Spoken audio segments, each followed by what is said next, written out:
গত মঙ্গলবার বাংলাদেশ ডেপুটি হাইকমিশনের সামনে রণক্ষেত্রের পরিস্থিতি তৈরি হয়, আর এবার মুখ্যমন্ত্রীকে নিশানা করলেন সুকান্ত মজুমদার।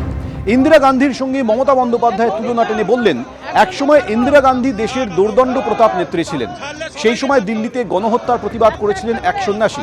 সেই সময় প্রতিবাদ করা সন্ন্যাসীকে মারধর করা হয়। তখন সাধু সন্তরা বলেছিলেন ইন্দিরা গান্ধীর পতন আসন্ন। কেউ বিশ্বাস করেননি, কিন্তু মমতা বন্দ্যোপাধ্যায় এবার হারবেন, চ্যালেঞ্জ করছেন সুকান্ত মজুমদার। কংগ্রেসের নেতারা হয়তো ইতিহাস ভুলে গেছে। এক সময় ইন্দিরা গান্ধী এই ভারতবর্ষের দুর্দণ্ড প্রধান নেত্রী ছিলেন, তার সামনে দাঁড়ানোর কারো ক্ষমতা ছিল না।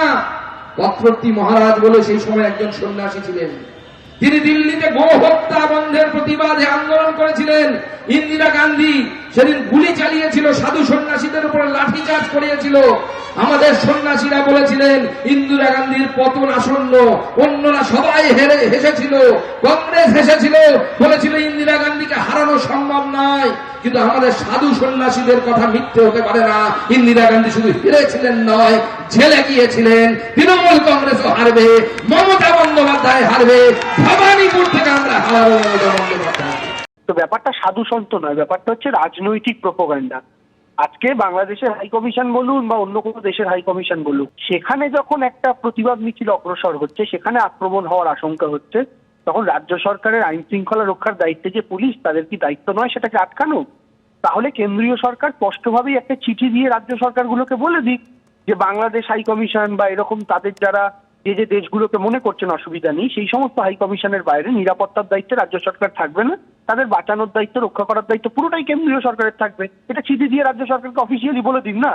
এইরকম নাটকবাজি করে তো লাভ নেই। আর সুকান্ত বাবুরা প্রেডিকশনের কথা নাইবা বললেন, ইন্দিরা গান্ধী কি হয়েছিল আর মমতা বন্দ্যোপাধ্যায়ের কি হবে 2021-এও আপনাদের প্রেডিকশন রাজ্যের মানুষ শুনেছে, 2024-এও শুনেছে, আর 2026-এও দেখবে।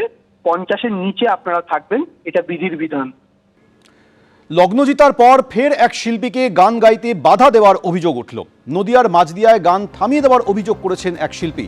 সোশ্যাল মিডিয়ায় এই নিয়ে সরব হয়েছেন উত্তরপাড়ার মহিলা শিল্পী মধুবন্তী মুখোপাধ্যায়। 21শে ডিসেম্বর মেলায় গান গাইতে গিয়ে এই ঘটনা হয়েছে বলে তিনি দাবি করছেন।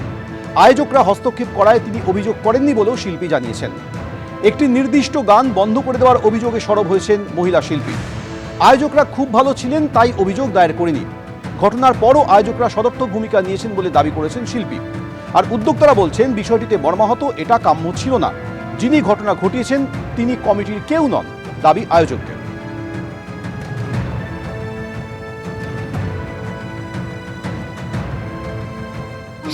মানে 21শে ডিসেম্বর আমাদের অনুষ্ঠান ছিল। তো ওখান থেকে যারা কন্ট্যাক্ট করেছিলেন, যিনি কন্ট্যাক্ট করেছিলেন গৌতম বিশ্বাস, আবারও বলি ভীষণ ভদ্রলোক, শিক্ষিত মানুষ। উনি কোনো এক স্কুলের ওখানকার হেডমাস্টার। তো উনি বলেছিলেন আমাদের পরপর দুটো স্টেজ হয়, একটাতে লালন গীতি বাউল সঙ্গীত হবে আর একটাতে লোকসঙ্গীত পরিবেশন করতে হবে। তো আমি সেই মতোই যাই। হঠাৎ করে একজন ভদ্রলোক বলবো না, এক ব্যক্তি উঠে আসেন স্টেজে এবং রীতিমতো আমার হাত থেকে মাইক্রোফোনটা কেড়ে উনি বলেন এই ধর্মের গান আমরা শুনবো না, জাতপাতের গান আমরা শুনবো না, আপনি অন্য গান করুন।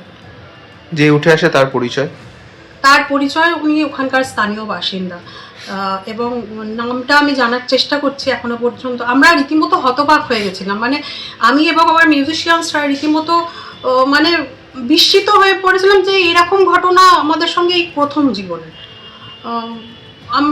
মানে আমরা কি করব কিছু ভেবে পাচ্ছিলাম না, এরকম একটা সিচুয়েশন। তো যাই হোক, তারপর গৌতমবাবু উঠে আসেন এবং আমাকে বলেন যে আমরা ক্ষমা প্রার্থী কমিটির পক্ষ থেকে, আপনি আপনার মতো পরিবেশন করুন, সঙ্গীত পরিবেশন করুন। এবং মাইক্রোফোন নিয়ে বলেন যে যার শোনার ইচ্ছা হবে না তিনি বেরিয়ে যান, সঙ্গীত শিল্পী তার মনের মতো সঙ্গীত পরিবেশন করবেন। এবং তারপর আমি 1.5 ঘন্টার স্টেজ করি। এই ঘটনা প্রসঙ্গে উদ্যোক্তারা বলছেন বিষয়টিতে মর্মাহত, এটা কাম্য ছিল না। যিনি ঘটনা ঘটিয়েছেন তিনি কমিটির কেউ নন, দাবি আয়োজকদের। আমি ওই মুহূর্তে ওখানে প্রেজেন্ট ছিলাম না, তবুও কিন্তু আমি পরে আসি, এটা শুনি যে এরকম একটা ঘটেছে। সেটা শোনার সঙ্গে সঙ্গে আমি খুব দুঃখ পেলাম, যেটা আমরা আশা করিনি এরকম আমাদের অনুষ্ঠানে এরকম ঘটবে। তা খুব কষ্ট পেয়েছিলাম, কিন্তু সঙ্গে সঙ্গে শুনেও আমরা আমাদের যিনি ওখানে প্রেজেন্ট ছিলেন মাস্টারমশাই, সঙ্গে সঙ্গে মঞ্চে উঠে শিল্পীকে যথেষ্ট সাহায্য করা, এবং যিনি এই কথা হঠাৎ একজন যিনি উঠেছিলেন হঠাৎ, তাকে মেলার থেকে বার করে দেওয়া, এবং মাইক্রোফোন ধরে পরিষ্কার বলা হচ্ছে এই মেলাতে শিল্পীর নিজের গান করবে। যদিও আমরা খুব আপসেট এই ব্যাপারটা নিয়ে, এটা আমাদের কাম্য ছিল না, ঘটা উচিত হয়নি। তো যাই হোক, তারপরেও শিল্পী অনুষ্ঠান করেছে, আনন্দের সঙ্গে আমরা তাদের সঙ্গে কাটিয়েছি, 1-1.5 ঘন্টা প্রোগ্রাম করেছি, খুব ভালো অনুষ্ঠান হয়েছে।